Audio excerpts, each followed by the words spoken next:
क्या आप जानते हैं वर्ष 1922 में महात्मा गांधी ने पहली बार भारतीयों द्वारा भारत का संविधान बनाए जाने की चर्चा की थी।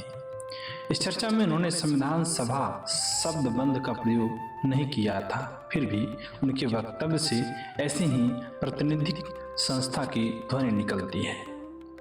गांधी जी ने कहा था, स्वराज ब्रिटिश संसद का उपहार नहीं है, वह भारत की पूर्ण आत्माभिव्यक्ति की घोषणा होगी। यद्यपि उसे संसद के एक अधिनियम द्वारा व्यक्त किया जाएगा, लेकिन यह भारत के लोगों की घोषित इच्छा की औपचारिक पुष्टि होगी। यह पुष्टि एक संधि की होगी जिसमें ब्रिटेन भी एक पक्ष होगा। संधि के बाद ब्रिटिश संसद भारतीयों की इच्छा की पुष्टि कर देगी। यह इच्छा भी नौकरशाही द्वारा नहीं, बल्कि भारतीय जनता के चुने हुए प्रतिनिधियों द्वारा व्यक्त होगी। सन 1922 में ही एनी बेसेंट के आह्वान पर केंद्रीय विधानमंडल के दोनों सदनों की संयुक्त बैठक शिमला में आयोजित की गई, जिसमें राष्ट्रीय सभा या संविधान सभा की मांग की गई थी। फरवरी 1923 में दिल्ली में एक अन्य सम्मेलन का आयोजन किया गया, जिसमें केंद्रीय और प्रांतीय विधानमंडल के सदस्यों द्वारा संविधान के आवश्यक तत्वों की एक रूपरेखा तैयार की गई, जिसके अंतर्गत भारत को अन्य स्वशासित राज्यों की बराबरी का दर्जा दिया गया। अप्रैल 1924 में एक राष्ट्रीय सम्मेलन आयोजित किया गया, जिसके अध्यक्ष थे तेज बहादुर सपूर। इस सम्मेलन में एक भारतीय कॉमनवेल्थ विधेयक, कॉमनवेल्थ ऑफ इंडिया बिल का प्रारूप तैयार किया गया। इस विधेयक पर दिसंबर 1924 में सम्मेलन द्वारा आयोजित मुंबई की बैठक में पुनः विचार विमर्श हुआ। कुछ संशोधनों के पश्चात यह विधेयक 1925 में दिल्ली में हुए सर्वदलीय सम्मेलन के समक्ष रखा गया। इसके अध्यक्ष थे महात्मा गांधी। पर्याप्त विचार विमर्श, संशोधनों और परिमार्जनों के बाद यह विधेयक ब्रिटिश संसद के समक्ष प्रस्तुत किया गया। इस विधेयक को लेबर पार्टी के एक प्रभावशाली सदस्य के पास भी भेजा गया। लेबर पार्टी ने कुछ संशोधनों के बाद इसे स्वीकार कर लिया। दिसंबर 1925 में यह विधेयक हाउस ऑफ कॉमन्स में पुनः रखा गया, जहां उसका प्रथम वाचन हुआ। आम चुनावों के बाद लेबर पार्टी की हार के बाद यह विधेयक घपले में पड़ गया।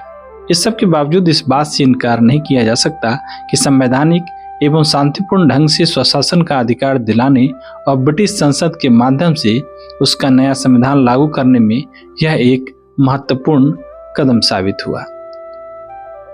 17 मई 1927 को कांग्रेस के बंबई अधिवेशन के दौरान पंडित मोतीलाल नेहरू ने कांग्रेस कार्यकारिणी समिति में केंद्रीय तथा प्रांतीय विधानमंडलों के निर्वाचित सदस्यों तथा राजनीतिक दलों के नेताओं के परामर्श से भारत के लिए एक संविधान तैयार करने संबंधी प्रस्ताव रखा, जो आंशिक संशोधनों के साथ भारी बहुमत से स्वीकार किया गया।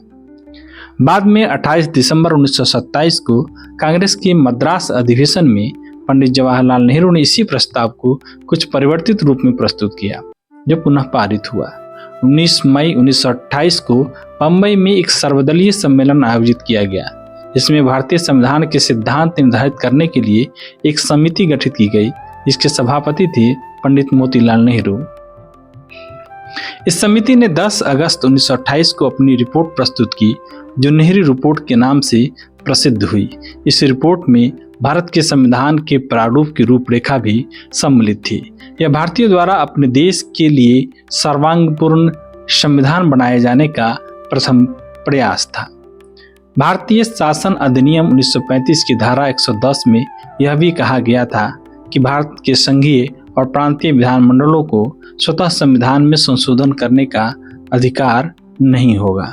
इस अधिनियम को कांग्रेस ने अपने लखनऊ अधिवेशन अप्रैल 1936 में आयोजित था और फैजापुर अधिवेशन, जो दिसंबर 1936 में आयोजित था, में एक प्रस्ताव पारित करके पूर्णतः स्वीकार कर दिया कि भारत से बाहर की किसी सत्ता को भारत के लिए राजनीतिक और आर्थिक संगठन तैयार करने का कोई अधिकार नहीं है। प्रस्ताव में यह भी स्पष्ट कर दिया गया था कि कांग्रेस भारत में एक लोकतंत्रात्मक राज्य की स्थापना करना चाहती है, जिसमें राजनीतिक शक्ति जनता को सौंपी गई हो और सरकार उसके नियंत्रण में रहे। जाहिर है, इस तरह का राज्य केवल ऐसी संविधान सभा द्वारा ही जन्म ले सकती थी जो सार्वभौम मताधिकार द्वारा निर्वाचित की गई हो और जिसे देश का संविधान बनाने के लिए अधिकार सौंपा गया हो।